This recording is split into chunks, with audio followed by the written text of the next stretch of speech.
What's up, fam? So what we are about to do is taste these coffees. They kind of hooked us up, so shout out to City and State, man. We appreciate y'all, love y'all. So this is what we got going on. We got the natural Ethiopian on Chemex. So this is kind of the natural process. The tasty notes are supposed to be like pineapple, cacao, and honeydew, I think. So I don't always, I'm still working on my palate, and sometimes I disagree with the notes that people have, but yeah, I'll taste this. And then it's kind of cool, the coffee over here is the wash process. So we got a short black, a Kevin Hart, and we also got it on espresso. I don't know what the notes are. I don't know, but we'll talk about how the process changes. So we'll start off over here with this coffee. And when you drink coffee, you want to drink it kind of like you drink wine. So you want to sip, you know what I mean? So you can let it wash over the palate. Big words. So off top, I'm definitely catching like honeydew and like light pineapple. Not super acidic. But tasty, good, I dig it. Let me do it again. I think Memphis is doing a great job. There are a lot of shops in Memphis right now that are really training their baristas to pull out the notes, which is some kind of new for us in the South, and just for people who really haven't been in the third wave coffee before. But it's something that is really cool because the baristas are really starting to pay attention. And as a coffee consumer, and you know, I'm a home barista, like I think it's something that's exciting for me because we really can appreciate what's going on with the coffee. So shout out to Memphis, you guys are doing y'all thing. All the baristas in Memphis, we love y'all. And yeah, man. So anyway, let's get into this coffee.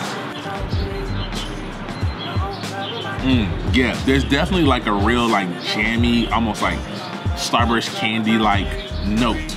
Now, no, we're not talking about flavors, y'all. We're not talking about like strawberry flavored or pineapple flavored coffee. We're talking about notes. So if you drink wine, you know that there are hints of flavors, not actually like, I don't want people to be drinking coffee and being like, I don't taste pineapple juice. Like, we're talking about the different acids present in the coffee. So,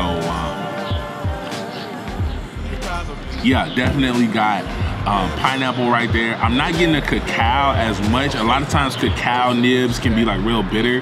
There is like a slight bitterness at the back that's pleasant, kind of like dark chocolate. That's the natural process. So we're gonna switch over.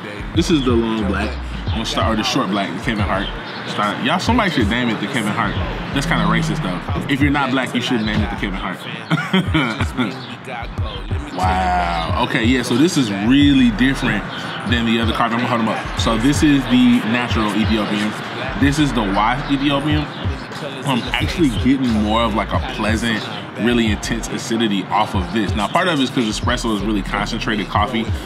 So it's like a 10-to-1 ratio as opposed to a pour over, which is like a 16-to-1. And so obviously science nerds, you know, when the ratio is smaller, the flavors are more concentrated. But yeah, I'm getting I wonder if that's because of the process or because of the way it was brewed. Both of them, to me, I mean, they both affect the way the coffee tastes, but yeah, it's almost like a watermelon note on this jar. Like it's really fresh, very melony, and there's like a hint of sweetness, which kind of makes me say watermelon. That's dope. I think I like the wash more than I mean, the natural was really good, but I really like how this is on a short black. And then this is the espresso. And we'll do shots of all these things so you can kind of see what it looks like, but this is the espresso. Normally when you drink espresso, you're supposed to stir it, right? So I don't really like to stir it because I like the fact, but because it's such a concentrated, tiny little bitty cup, there's still a lot of solids in here and not a lot of liquid, and so they tend to separate unless you give it a stir. So I'm gonna stir it real quick. I want to... They shooting. This is what happens when you have a coffee shop in the middle of Big Hampton. Yeah, that's fun. But I'm gangster though, fam. I'm from the Haven, bro. From Black Haven. # Black Haven.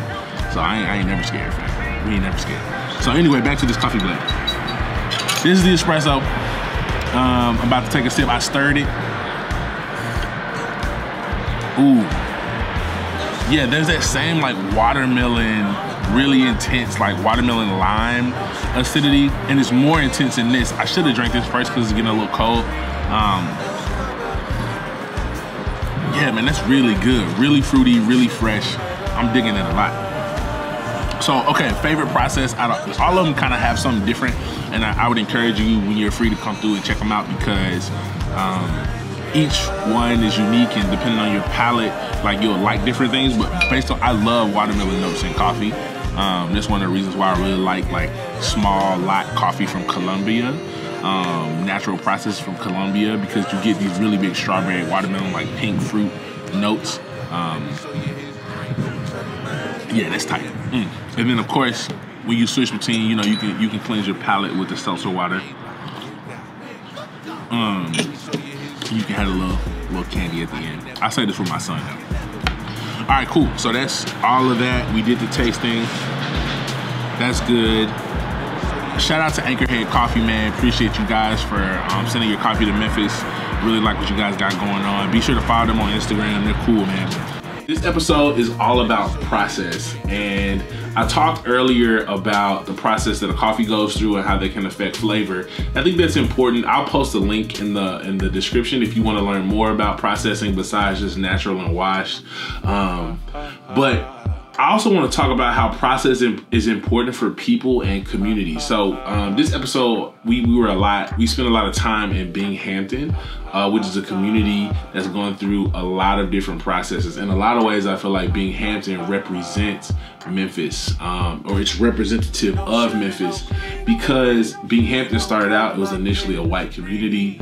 It was segregated, you know, on the north and the south side, between the black people who worked on the railroad and some of the white owners, or people who were higher up. And eventually, because of more blacks moving in, the neighborhood became very, very, very African American, and also has a really high refugee population because of World Relief, which is like a refugee resettlement program that's actually located very, very close to the neighborhood. So they relocate a lot of their refugees in the neighborhood. So the neighborhood is really poor. It's one of the poorest neighborhoods in Memphis.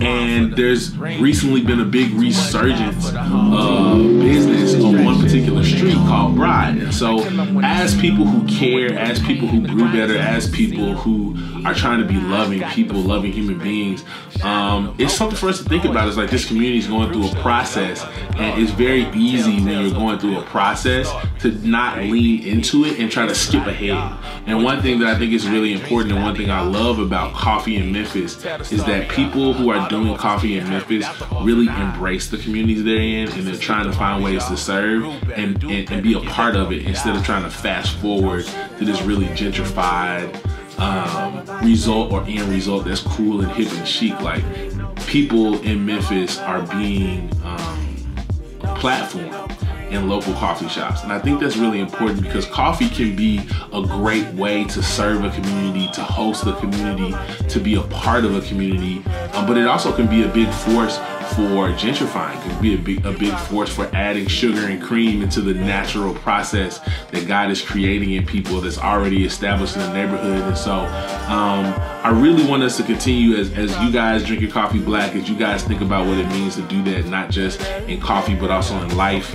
I want us to continue to think critically about that, and to support businesses that are supporting the community and that are not trying to just blow through the process that people have been through, but that value the process, that try to brew better and highlight the notes, and they try to highlight the particular beautiful parts of a neighborhood, man. So shout out to them. They're using local bakers. Shout out to them, man, for just having a diverse staff and for looking for ways to lean into the community. I appreciate City and State for that. Shout out to Memphis Coffee. Love you guys.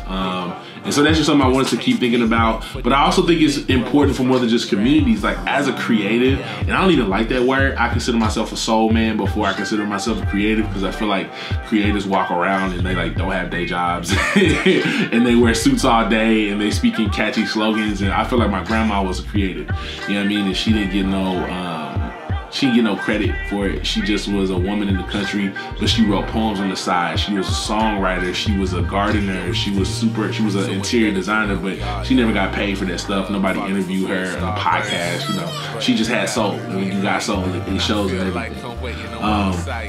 And so I think as a person, as a creative, we can be tempted to try to lean out of the process we're going through right now. But fam, the process is beautiful. The process is what makes you who you are. So lean into it. Whether you're in a space right now where you're being fast-tracked to success, or whether you feel like nothing is happening the way you think it should or the way you want it to, I relate to that, and I'm telling you, the process is beautiful. Lean into the process. Enjoy the process, because when you get to the finish line, the process is gonna make you unique in a way that nobody else can be unique. It's gonna make you distinct. As we saw, right, the 2 coffees we tasted, each one was distinct, even though you can have the same coffee, but the process can drastically alter and affect what you get at the end. You know what I mean? And that's true for us. The process is what makes us beautiful and distinct in the end. And I think God is sovereign, God is good, God loves us. And so the process he's taking us through, the process he's taking you through is on purpose, fam. It's on purpose. And it's good. Trust that. Lean on the Jesus, because at the end, man, it's gonna be dope as love. So yeah, man, that's today's episode. Appreciate you guys. Make sure you like, subscribe, leave a comment below. What have you tried different processes in coffee? What processes are you going through in life that you feel like are difficult? And what is the result you've seen of people or coffees that lean into, people who appreciate the processes in their community, in their own lives, and in the coffee that we drink on a day-to-day? Appreciate y'all drinking coffee black.